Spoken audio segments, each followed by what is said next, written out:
Hi, today I would like to tell you a little bit about Gantt chart and critical path. So we will be drawing. So let's jump. Gantt chart has a horizontal bar and vertical bar. Horizontal bar actually is responsible for timeline. It can be days, weeks, months. It depends on your project. I will be using days, so I will have 1, 2, 3, 4, 5, 6, 7 days. 7 days for my pet project. And in vertical bar, I will have some tickets that should be done during this project. And it will be ticket 1, 2, 3, 4, 5, 6, 7, and with some titles and description, like in real world. And here is, as you can see, we have the cells that will be filled, and it means how long your task will last. For example, the first one will last 2 days. The second one was blocked by the first one. We will assume this, make this assumption, and it lasts, for example, 3 days, starting from the third one. The third task wasn't blocked by the first one, so we can start it from the beginning of our project. And for example, it lasts 2 days. As you can see, we can identify dependencies. Yeah, here is like the first one dependent on the second one depend on the first one. The third ticket doesn't depend on the first one, so it's not blocked and we can start delivering it. But if you don't have resources to do this work in parallel, you are not able to do this. And for example, you have one developer only, or you have one QA only, and that's why such kind of type of work will be done when you release resource for this ticket. Let's assume that the fourth one was blocked by the first one as well, and we can start this ticket only from the third day. And the fifth day, for example, was not blocked, and it lasts 3 days. Sixth one, 1 day. Seventh one, 2 days, for example. Yeah. And as you can see, here is let's imagine, for example, let's imagine that the seventh task will blocked by the fourth one, fifth one. Yeah, and that's why we started this seventh task from the fourth day, and it lasts till the end of our project. And here we come to such thing like critical path. As you can see, the seventh was blocked by those tickets. Fifth one, third one,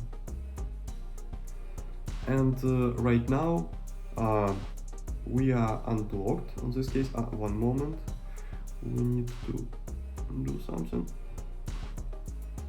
It's incorrect. Here as you can see, like we can adjust, for example, when we discovered something, we can adjust our Gantt chart.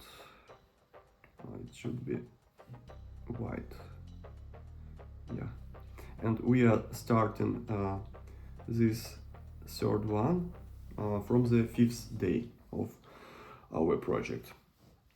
So that here is you can see dependencies, that this last ticket is dependent on the 5th, 4th and 3rd, for example, tickets, and they are not able to be done in parallel starting from some day. Yeah, the 7th ticket should wait for completion of all those tickets. But on the other hand, we can have another situation.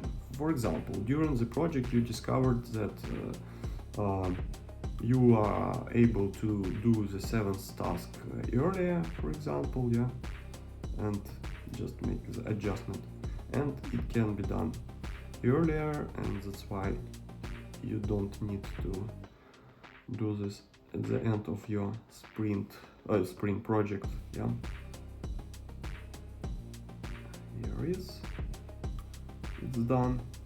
But for example, the 5th ticket really blocked by the 4th one, and that's why you are changing your Gantt chart, and it can, for example, be done has to be done should be done longer. A moment.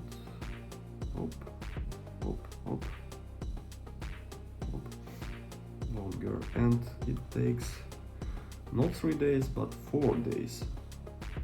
And in this case you have the critical path like this, and this is already not valid dependency, and here is, so that you can see that your critical path going like this. Yeah, you are performing the 3rd ticket, doing the 4th one, and jumping on the 5th one, and only in this case after completion this critical path project can be completed. Because if you will do, for example, all tickets, as you can see, yeah, but the longest path won't done, the project will fail. And it's really crucial to understand such things at the beginning of the project, but it's okay if you find out in the middle of your process that something changed, priorities changed, or some investigation helps you to identify some risks, blockers, or controversial unblocked something, and that's why your critical path changed. You need to, in this case, inform your stakeholders and adjust your Gantt chart.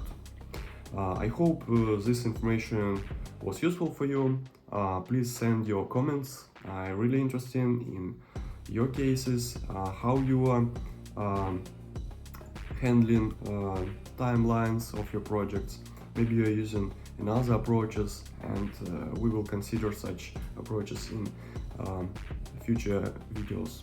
So please subscribe, it helps me to stay motivated, and click like button, it helps me to be viewed by more audience and share useful information. Thank you very much for your time. See you later. Bye.